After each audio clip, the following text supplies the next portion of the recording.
নমস্কার, কেমন আছেন আপনারা সবাই? আশা করি ভালো আছেন। আমিও বেশ ভালো আছি।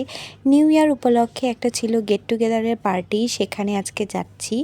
এইটা হয়েছিল একটা রেস্টুরেন্টে, আর রেস্টুরেন্টটা আমার বাড়ির একদমই খুবই কাছে।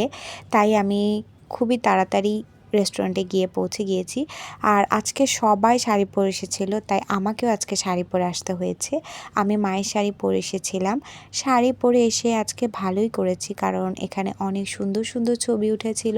আশেপাশের পরিবেশ অসাধারণ।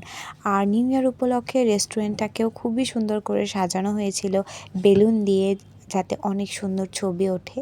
এখানে মিরর ছিল এবং ককটেল কাউন্টার ছিল, যেখানে অনেক সুন্দর সুন্দর করে ছবি তোলা যায়।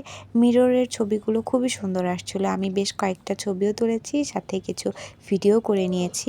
কিছুক্ষণের মধ্যে আমাদেরকে লাঞ্চ সার্ভ করে দেওয়া হয়, এজন্য আমরা বসে পড়ি। আজকে লাঞ্চের যে মেনুটা ছিল সেটা ছিল একটা সেট মেনু। আমরা সবাই মিলে সেট মেনুটাকেই ডিসাইড করেছিলাম খাওয়ার জন্য। খাবারের কোয়ান্টিটিও বেশ ভালো ছিল এবং টেস্টটাও আমার কাছে ভালোই লেগেছে। ছিল ফ্রায়েড রাইস, আর ছিল সালাদ, চিকেন ফ্রাই আর ভেজিটেবল। আমার যদিও চিকেন ফ্রাই খুব একটা পছন্দ না, তারপরও বাকি সব কিছু বেশ টেস্টি ছিল। আমরা খুব মজা করে খেয়েছি। খাওয়ার সময় বেশ গল্প করছিলাম। ফ্রায়েড রাইসটার টেস্টটা আসলেই ভালো ছিল। আপনাদেরকে বলি যে এটা কোন রেস্টুরেন্ট। এটা ছিল পিস অ্যান্ড বার্গ। এখানকার খাবার আমার কাছে বেশ ভালোই লেগেছে। আপনারা যদি কখনো এখানে এসে থাকেন, সেট মেনুটা ট্রাই করবেন। আমার অনেক ভালো লেগেছে।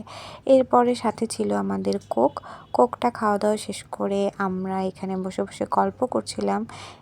কিছুক্ষণের মধ্যেই আমরা এখান থেকে বের হয়ে যাব, কারণ আমাদের খাওয়া দাওয়া প্রায় শেষ। আমরা এখন সবাই লিফটে করে চলে যাচ্ছি। এরপর আমরা এসেছি ছবি তোলার জন্য। আমাদের এখানে নদীর কাছে বাঁধ রয়েছে, সেই বাঁধের এখানে সবাই মিলে আমরা এখানে পোজ দিচ্ছি। অনেক অনেক ছবি তুলেছি আজকে। ভিডিওটা এখানেই শেষ করছি। বাই।